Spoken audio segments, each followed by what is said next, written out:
என்ன பார்க்க போகிறோம் அப்படின்னா சூப்பரான ப்ரான் தொக்கு எப்படி செய்யலாம் அப்படின்னு சொல்லிட்டு பார்க்கலாம். வாங்க வீடியோக்குள்ளே போகலாம். அதுக்கு ஒரு கடாயில் கொஞ்சம் எண்ணெய் ஊற்றிட்டு பட்டை, லவங்கம், கிராம்பு, அன்னாச்சி பூலாம் போட்டுட்டு ஒரு கொத்து கருவேப்பிலை, சின்ன வெங்காயத்தை ஒரு 10 வெங்காயம் பொடி கட் பண்ணி வச்சுருக்கேன். அதையும் இது கூட சேர்த்து போட்டு நல்லா வதக்கிக்கலாம். வெங்காயம் நல்லா வதங்கினேன்னா ஒரு ஸ்பூன் இஞ்சி பூண்டு பேஸ்ட் இது கூட சேர்த்துட்டு இது கூட நான் 2 பழுத்து தக்காளி மிக்ஸியில் அரைச்சி நல்லா பேஸ்ட் எடுத்து வச்சுருக்கிறேன்.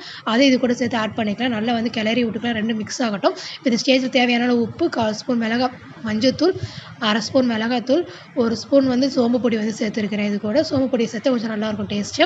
அதுக்கப்புறம் கரம் மசாலா 1 ஸ்பூன், மல்லித்தூள் 1 ஸ்பூன் வந்து சேர்த்துருக்கிறேன். அதையும் கூட சேர்த்து போட்டு நல்லா கொதிச்சு வரட்டும். பச்சை வாடை போகிற வரைக்கும் நல்லா கொதிக்கிட்டு இப்போ பாரு நல்லா பிரிஞ்சு வந்துருச்சு. இந்த ஸ்டேஜில் வந்து நம்ம ப்ரான் வந்து இது கூட ஆட் பண்ணிக்கலாம். ப்ரான் சேர்த்து ரொம்ப நேரம் கொதிக்கக்கூடாது. ஒரு 5 மினிட்ஸ் மட்டும் போதும். ப்ரான் வந்து வேகமாக வெந்துடும். இப்போ பாருங்கள் நல்லா ப்ரான் வந்து எண்ணெயில் பிரிஞ்சு வந்துட்டு இந்த அவ்வளோதான் ரெடி ஆகிடுச்சு. இது கூட கொத்தமல்லி தழை போட்டு இறக்குறோம் அப்படின்னா சூப்பராக இருக்கும் டேஸ்ட்டு. நான் வந்து ரைஸ் வச்சு சாப்பிட்டா அவ்வளோ டேஸ்ட்டு நல்லாயிருக்கும். நீங்கள் இதே மாதிரி ட்ரை பண்ணி பாருங்கள். ட்ரை பண்ணி பார்த்துட்டு எப்படின்னு கமெண்ட் பண்ணுங்கள். பாய்.